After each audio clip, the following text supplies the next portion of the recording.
దేవుడు ఎన్నుకున్నటువంటి సేవకుడు, దేవుడు పిలుచుకున్నటువంటి సేవకుడు అతని మీద మచ్చపడుతుంటే దేవుని మీద మచ్చపడుతున్నట్టు, అతనికి అవమానం జరుగుతుంటే దేవునికి అవమానం జరుగుతుంటుంది. దేవుని పిలుపు, దేవుని యొక్క పరిశుద్ధతకి భంగం జరిగేటువంటి అవకాశాలు ఉన్నాయి. అది అతనితో మాత్రం పోదు. దేవుని రాజ్యానికి, దేవుని సేవకి, దేవుని పరిచర్యకి, సార్వత్రిక సంఘానికి ఇదెంతో మచ్చగా ఉంటుంది. క్రైస్తవులందరూ ఇంతే అని బూచి చేయడానికి ఎవరో కొందరు దుండగులు, కొందరు మత ద్వేషికులు, పైశాచికం కలిగిన మనుషులు అనేక మంది తిరగబడి ఈ విధంగా లేనిది ఉన్నట్టుగా రకరకాలుగా సృష్టిస్తున్నారు. నువ్వు మౌనంగా ఎలా ఉండగలుగుతున్నావు? నిజాన్ని నిర్భయంగా చెప్పు. 10 మంది ఉన్నాం, 100 మంది ఉన్నాం, 1000 మంది ఉన్నాం, 1,00,000 మంది, కోట్ల మంది, ఇదంతా కూడా అబద్ధం అండి. ఆయన మంచి దైవజనుడు, గొప్ప సేవకుడు, గొప్ప త్యాగం కలిగినటువంటి సేవకుడు, ప్రజల కొరకు మేలు చేయడానికి వచ్చినటువంటి దైవజనుడు అని చెప్పి నువ్వు 1,00,000 మంది, కోట్ల మంది గలమెత్తి మాట్లాడితే ప్రభుత్వం వినదా? మనుషులు తెలుసుకోరా? నీ సొంత పనుల కొరకు, నీ స్వార్థపూరితమైన ఆలోచనల కొరకు జీవిస్తావా? ఇప్పటికైనా సరే నీకు రోషం లేదా? ఇప్పటికైనా సరే నీకు పౌరుషం రావట్లేదా?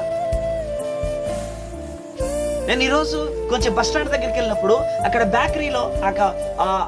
బేకరీలో అనేక మంది క్రైస్తవులు కాదు, వారు అన్నిలు దేవుని గురించి ఎరగని వారు మాట్లాడుతున్నారు. అయ్యో మంచి సేవకుడు అంటయ్యా, మంచి దైవజనుడు అంట, మంచి వ్యక్తిత్వం కలిగిన వాడు, అనాథల్ని, దిక్కులేని వారిని, సమాజంలో అందరికీ సమాన హక్కుల గురించి మాట్లాడేటువంటి మంచి సేవకుడు, అటువంటి వ్యక్తి చనిపోయాడని చెప్పి వారు బాధపడుతున్నారు.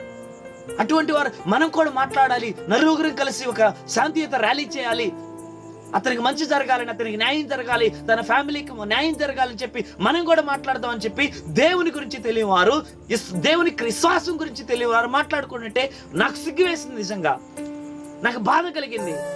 అరే, ఒక సేవకుడు కాదు వారు, ఒక విశ్వాసి కాదు, ఒక క్రైస్తవులు కాదు, వారికి దేవుని గురించి సరిగా ఏమీ తెలియదు. అయినప్పటికీ వారిలో ఉన్న మంచితనం, నువ్వు దేవుని బిడ్డవి, నువ్వు విశ్వాసివి, దేవుని రాజ్యం కొరకు సిద్ధపరచబడవలసిన బిడ్డవి, అనేక మందిలో దేవుని కొరకు వెలుగుగా నియమించబడినటువంటి క్రైస్తవుడివి. మరి నువ్వు మంచితనం గురించి, నువ్వు త్యాగం గురించి, ఆయన చేసినటువంటి మంచి పరిచర్య గురించి వివరించడానికి, మాట్లాడడానికి కనీసం 1-2 మాటలైనా సరే నువ్వు ఒక సోషల్ మీడియాలో, ఆ ప్లాట్ఫామ్ లో, ఒక న్యూస్ ఛానల్లోనో ఏదో ఒక విధంగా నువ్వు నలుగురికి ఆయన గురించి ఒక మంచి మాట చెప్తే అది ప్రభుత్వం దాకా వెళ్ళొచ్చు. నువ్వు మౌనంగా ఉంటే దేవుడు మరొక చోట గలవెత్తి మాట్లాడిస్తాడు. కానీ నువ్వు ఆ కృప పోగొట్టుకుంటే జాగ్రత్త. ఒక నీతిమంతుడి గురించి నువ్వు మాట్లాడకపోతే దేశము కొరకు, ప్రజల కొరకు, క్షేమము కొరకు, సార్వత్రిక సంఘము కొరకు త్యాగమైపోయినటువంటి దైవజనుడి గురించి నువ్వు నోరిప్పి మాట్లాడకపోతే దేవుడు తీర్పు తీరుస్తాడు. జాగ్రత్త. ఎవరో ఏమనుకుంటారంటే ఏందండి, పాపము నిస్తరింపజేసే వాళ్ళు లోకంలో లేరా? మనుషుల మధ్య చిచ్చులు పెట్టేటువంటి మనుషులు ఇక్కడ లేరా? విచ్చలవిడితనంగా రకరకాల అశ్లీల చిత్రాలు చిత్రీకరించి సోషల్ మీడియాలో వదులుతున్న వారు ఎంతో మంది లేరా? నువ్వు నీతి గురించి మాట్లాడలేవా? నువ్వు విశ్వాసం గురించి మాట్లాడలేవా? ఒకరు చేసిన మంచి గురించి నువ్వు మాట్లాడలేవా? ఎవరో చూస్తే నీకేంటిది? ఇప్పటికైనా సరే నువ్వు నోరిపోతే నిన్ను బట్టి దేవుడు సిగ్గుపడతాడు. నేను నమ్ముతున్నాను.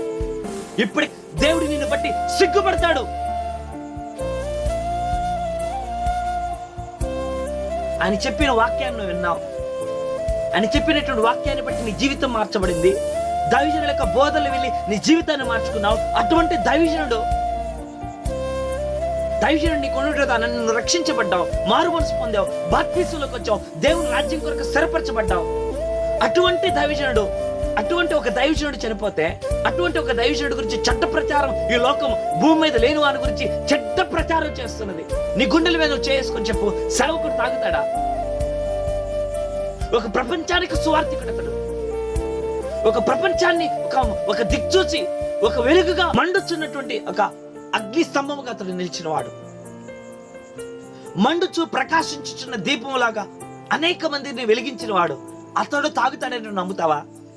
అతడు తప్పుతూలి రాంగ్ డైరెక్షన్ లో పోయి ఆ బైక్ హెడ్ లైట్ లేకుండా అలా చనిపోయాడు నమ్ముతావా?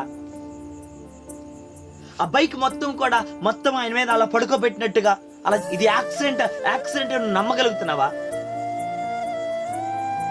ఆ కర్రలకి ఆ బ్లడ్ అంతా కూడా రక్తం అంతా అంటుకొని ఆ కర్రలు అక్కడ కూడా ఇరిగిపోయిన కర్రలు అక్కడ పడి ఉంటే అది యాక్సిడెంట్ నువ్వు నమ్ముతున్నావా? దయచేసి ప్రేమ బిడ్డలారా, మనం నోరెత్తి మాట్లాడదాం.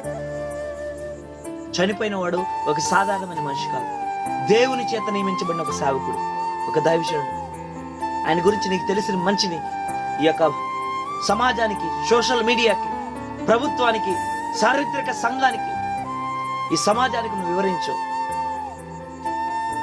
ఆయన గురించి సరిగా తెలియని వారు మంచి చెప్తున్నారండి, సరిగా తెలియని వారు మంచి చెప్తున్నారు, హిందువులు మంచి చెప్తున్నారు, ముస్లింస్ మంచి చెప్తున్నారు. నువ్వు క్రైస్తవుడివి, నువ్వు చెప్పలేకపోతున్నావు, నీకు నోరు రావట్లా. నువ్వు ఎన్నో వాక్యాలు నువ్వు తెలుసుకున్నావు దేవుడి గురించి, అనేక అనుభవాలు. హిందువులు చెప్తున్నారు ఆయన గురించి మంచితనం, ఏం తెలుసని. ముస్లింస్ చెప్తున్నారు, వారికి ఏం తెలుసని.